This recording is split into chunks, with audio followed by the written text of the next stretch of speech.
I'm going to turn now to a couple of questions. One lengthy one and a couple short ones, but just so you know, you can ask your question, send it to ask@acl.org.au. Send it in. I've got so many. I'm going to do some episodes in which I deal with some, big meaty issues that come out of the question, so don't be discouraged if yours hasn't been answered yet. Keep sending them in, and I will address a whole bunch of them in future episodes. But for now, I'm just going to do a few at the end of the next couple of episodes before I get cracking on some more serious stuff. Here's a question. Somebody wrote in and they asked, why is it that it seems that Christians are so heavily attacked for their views, especially on LGBT issues, and not so much Muslims, especially when Muslim beliefs would appear to be more grievous, according to the worldview of those who attack the Christians? And the answer to that question, and I'm going to go into a little bit of an explanation, I think it's probably an opportunity to talk for a moment about identity politics. And the answer is this: identity politics is totally irrational. And it leads you to conclusions like that make no sense. It's a worldview that organises itself around just one thing. It organises itself around victimhood. And if you can claim victim status, then you win no matter what.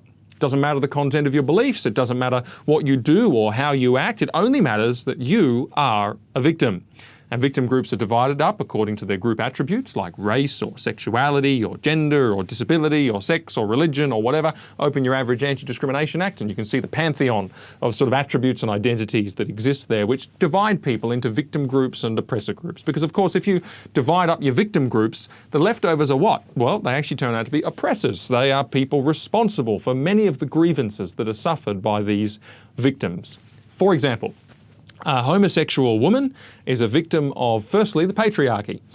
She won't be paid the same as a man. She won't be as successful as a man. She will struggle all her life with body shaming and who knows what else, all these prejudicial thoughts and beliefs and the way society's out to attack her.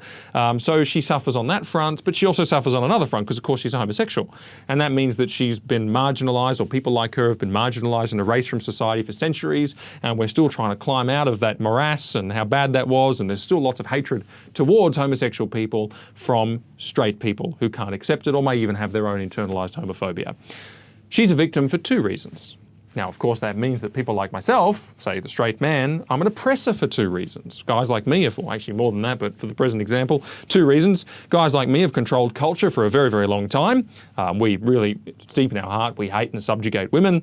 We hurt homosexuals and we say nasty things about them, and we judge people, and we pretend that transgenders don't exist, and we inflict misery all around us. We're oppressors. And so it becomes this divide, gay versus straight, in conflict with one another. Women versus men, and look, hey, that's something that a lot of people feel. Trans versus cis being people who are, their gender's the same as their sex, it's just people like you and I, or well, like me anyway. The religious minority versus the religious majority and so on. And the question arises, where do Muslims sit in all of this then? In this hierarchy of attributes, in this victim versus oppressor status, where does the Muslim come in? Well, weirdly enough, they're victims. But there's a reason for that. It's because they come from countries that have, apparently, the narrative goes, been oppressed for centuries by white colonialism.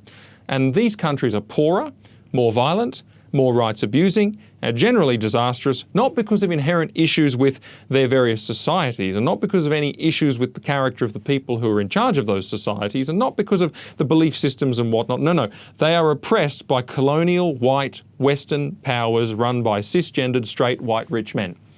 That's why their societies are as they are. Because in the great game of global geopolitics, they have fallen into victim status to those who are oppressive. It's a worldview that doesn't judge people individually based on what they do or based on their character. It's a worldview that primarily and mainly judges people based on what group they belong to. And you might ask this question, why are the divisions? Who came up with these divisions? Who came up with these protected attributes? Who came up with the idea that it's male, female, gay, straight, trans and cis and all this kind of stuff? Who decides who's the victims? Who decides who's the oppressed? What's the logic behind this crazy system? And as I talk about it, I trust it makes some degree of sense to us because we see shreds of this all around us. There is a logic to it. There is a sense to all of this. The ultimate aim, see, of this worldview, or the various feeders to this worldview, is to deconstruct and tear down, for lack of a better phrase, Western society as we know it. What does that mean? Well, take, for example, the family. Why pit women against men and men against women in a power conflict and a battle of the sexes? Well, it is to reduce marriages, diminish the family unit, and stop all of the good that comes from that. And we see that. The family's under attack from a whole range of fronts, and this is one of them. It includes most of our institutions, of course. Why make the white man the bad guy? Well, simply because in Western societies, lots of white men worked very hard and became leaders of institutions. And you can attack the white man, and by doing so, you really attack most of the institutions in the Western society.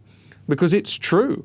Many women were homemakers and family women, and many men were also providers and people who went out and earned a wage. Now, that's not wicked at all, but that's the way it was. And so you can choose to attack the man, you therefore attack the institutions, and so you compromise all the institutions that we have in the West, in Australia, in the UK, places like that. There is a goal here, but never lose sight of this aspect of the goal. The dominant influence which shaped countries like Australia for a very long time was Christianity. If for no other reason than the fact that 90+% of people would have identified themselves as Christians and been shaped largely by Christian beliefs. And it is Christianity and its influence and the way that it changes lives and shapes the world that is the ultimate enemy of the worldview that I've described. Doesn't matter whether it's intersectionality, identity politics, cultural Marxism, all these words describe similar things, similar forces, similar sets of ideas, and they are, interestingly, fine-tuned towards this end, to destroy all the things that Christianity teaches us. You say that sounds a bit conspiratorial. Not really, just go through the list. The family unit, sexual purity, the institution of the church, the importance of our God-given gender to our life's calling, the institutions of government and governing authority, the supreme importance of individual character and virtue as opposed to tribal identity, the innocence of children. I mean, all of these things through these worldviews are being completely undermined. You can't even talk about some of these things from a Christian perspective anymore, let alone, try and live them out in any more substantive way. All of these things are undermined by these worldviews because these are God's truths, and in them, contrary to this worldview, is great freedom and peace. And this worldview is gnawing away at each of them and more, and it is slowly designed to weaken them and bring them down. And here's the thing, much of what we see around us in this kind of thinking is purely destructive. Nobody really, there's no question of, once it's lost the thing that it's trying to destroy, once that's been successful, what comes next? What's the worldview that fills the void? Well, there's a lot of speculation about that. Lots of people are trying to come up with what that might be. I have some ideas, it's for another segment, but basically this is destructive. That was the postmodernist goal, was to destroy. And all of these ideas which come out of postmodernism are destroying, and they're destroying all the things that I listed. Conveniently, all of those things tend to be the God's truth on those matters. And they claim that God's truth is oppressive. Well, tell you what, I don't think the oppression is what they think it is. And I don't think the oppressors are who they think they are. And this is one of the totally illogical results. Who is the victim? It's the Muslim. Who is the oppressor? It's the Christian. So who is it that's most worthy of our energies and our hostility? Of course, it's Christianity. And there you have it. Identity politics and victimhood. But hey, what would I know? I'm just a straight white man. Hey, thank you so much for watching. If you liked what you saw, then make sure to hit the like button. If you want to never miss another video again, make sure to subscribe, or you can right now watch more videos right here. Cheers.